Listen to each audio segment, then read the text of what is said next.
There's a lot to talk about. There's a lot to dive in when we're discussing about the Dallas Mavericks, who, as of last season, were incredible in the bubble with Luka Doncic leading the way and pretty much pinning the Los Angeles Clippers to a six-game series, to where Porzingis was suspended, ejected, let alone injured a couple games, and a lot of us kind of expected maybe the Mavericks could actually win that first round series if everything went into place.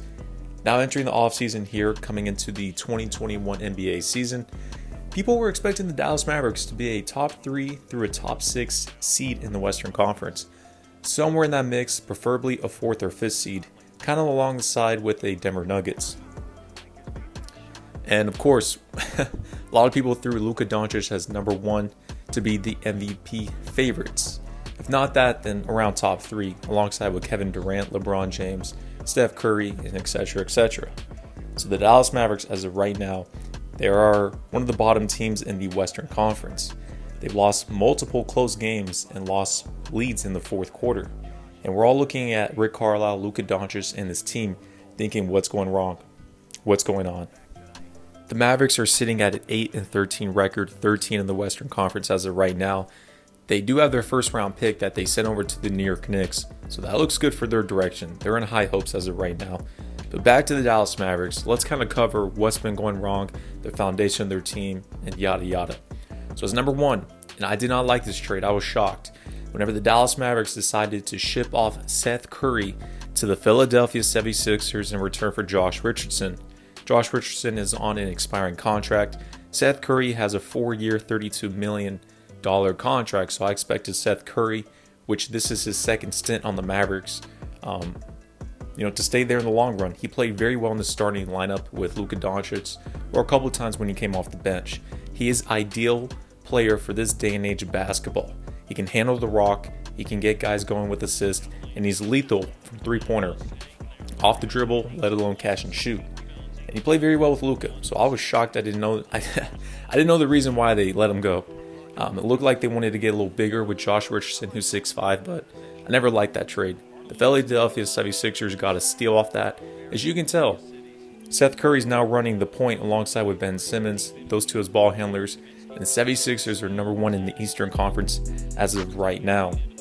Another key loss for the Dallas Mavericks is assistant coach Stephen Silas. He's now the head coach for the Houston Rockets, who have a 500 record in the West and have won 6 in a row, while the Dallas Mavericks has lost 6 in a row. Okay, so you lost a key player in Seth Curry. Assistant coach Stephen Silas is gaining success with the Houston Rockets, who they've an alright roster. They got some kind of weird glue key pieces, but he's making the most out of them. They're playing as a team when it comes down to it. The Dallas Mavericks are not playing as a team. There's no motivation there. Now, I've always wanted to play Kristaps Porzingis like a power forward position, like a Dirk Nowitzki type.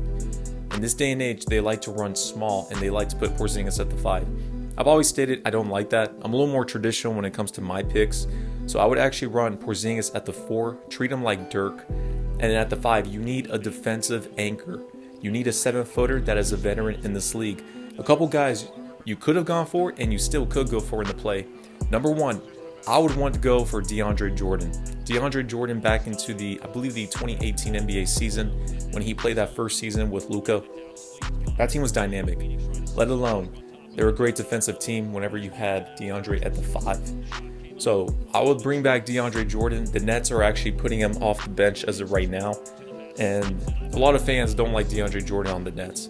So this is a golden opportunity for the Dallas Mavericks to make a trade. Pretty much maybe you can bring in Josh Richardson and maybe either Maxi Kleber or Dwight Powell or James Johnson, one of those, and send them over to the Brooklyn Nets. So if you're the Dallas Mavericks, and if your front court is Porzingis, who is 7'3", and DeAndre Jordan, who's 7 foot at your 5, that team is more traditional, kind of like the 2011 Dallas Mavericks when they won the championship. Dirk was at the 4, Tyson Chandler at the 5. If DeAndre Jordan does work or doesn't, I would also go for JaVale McGee, who was on the Cleveland Cavaliers, who's pretty much trying to get the heck out of there. And I'm surprised no team has pulled the trigger so far on JaVale McGee. I know the Brooklyn Nets could really use him, but if you're the Dallas Mavericks, both DeAndre Jordan and JaVale McGee, when they're on the Mavericks, they were great defensive centers, and you need to keep them on there. They're both underrated. they would fit very well under the Mavericks system. So those are the main two. If you want to go a little further, you could have gone for Steven Adams back in the offseason, but he's pretty much settled with the Pelicans. Tyson Chandler, you can always bring him back. Probably not to start, but to come off the bench as a veteran. And then you got to keep your eye on Andre Drummond from the Cleveland Cavaliers as well. They are stating that they don't expect him to be within the team for the whole season, so Andre Drummond is up in the running. And speaking of Porzingis, who's at the 5, I state he needs to be moved to the 4. I would also state to move Dorian Finney-Smith to the 3 slot. So basically, if you're looking at a starting lineup as of right now, at your center, DeAndre Jordan or JaVale McGee. At your 4, Porzingis. At 3, Dorian Finney-Smith. So far, your front court and your 3 are around 6'8" and above. Great length for that defensive team. And then at the 2, I would actually like to move Luka Doncic to the shooting guard position. He can still bring up the ball, but more of a combo guard. And then at your 1, they really need to either start Jalen Brunson, who's better starting than off the bench, or you can go for a defensive 1, kind of like a Patrick Beverley type. Just a dog out there who can bring up the ball from time to time, hit the 3, but let alone get up in the grill and take on those defensive purposes to help out Luka Doncic. When it comes to the Clippers, I don't know if they're ready to let go of Patrick Beverley. The Mavericks do have a lot of good assets they can throw out their way, but Beverley would be very ideal for the Dallas Mavericks. If not that, bring in like a DJ Augustine from the Milwaukee Bucks that can take on that position. But if nothing else, I would start Jalen Brunson alongside with Luka Doncic. All right, another thing. The Dallas Mavericks have too many young players on the roster. They need more vets. Even though the Mavericks are a very young team, they're taking their time to build up in the first round, second round of the playoffs year after year. But Luka Doncic is too good, and he's a superstar player. And if you have him or Porzingis right now, you need to get into that winning mindset. So you got to bring in veterans like JaVale McGee, Tyson Chandler, if anything, DeAndre Jordan. Build up your front court, and then on the back court and with your wings. Guys coming off the bench. I'd prefer to make a trade to go for Daniel House from the Houston Rockets. Same thing with David Nwaba. These are very underrated pieces that would fit perfectly off the bench for the Mavericks. Brian Forbes would also be a nice pick for the Milwaukee Bucks for them to obtain. And the young rosters they do have on their team is pretty much, you got Nate Hinton, Wes Iwundu, Tyler Bay, Tyler Terry, Josh Green. I will look to move a few of those guys. You don't really want to go young if you're the Mavericks. You want to keep veterans alongside with Luka and KP because they're too good of a dynamic duo to be playing with younger players. Get veterans out there within the team. And I would also state, get rid of Willie Cauley-Stein, who is terrible on defense as a center for them. James Johnson, I'll let him go. You owe him $16 million. He doesn't really need to be in there. Get him out of there. I would also let go of Trey Burke. He's a nice player, but the Mavericks have too many guards. They don't need him.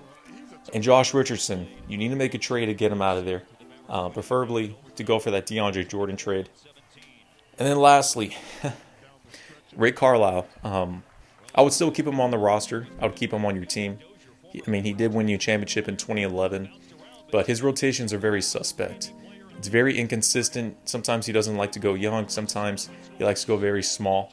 I don't like it if that's the case. But keep Rick Carlisle as of right now. So overall with the Dallas Mavericks, they need to really have a mindset of being a championship contender, which they can be. It takes just a couple trades.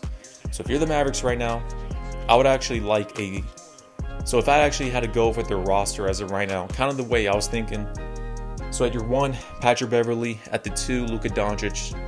At the 3, Dorian Finney-Smith. At the 4, Porzingis. And at the 5, DeAndre Jordan. Now, if some of those trades don't go down for like Patrick Beverley or DeAndre Jordan, then of course you would want to go for Jalen Brunson as your starting point guard and then JaVale McGee at your 5. That right there is still good enough. And off the bench, you can have, also if I'm the Mavericks, I would also like to bring back JJ Barea. I know Mark Cuban paid him, waived him, let him go. He's retired, but you still need a veteran presence out there, a familiar face. And losing JJ Barea was actually a culture shock. That's what I always thought. And also, I would also put Tim Hardaway Jr. as your 6th man. He fits more as a sixth man, even though he did very well as a starting small forward with the Dallas Mavericks last season. I would still move him back to the shooting guard position and put him as a traditional sixth man, which his game usually fits that way as well. But overall, that's my thoughts on the Dallas Mavericks, my direction, my look at things. And also, when you lose Steven Silas, Seth Curry, JJ Barea, I don't like the direction of the Mavericks as of right now, but let me know what you guys think down below. We'll cover a little more.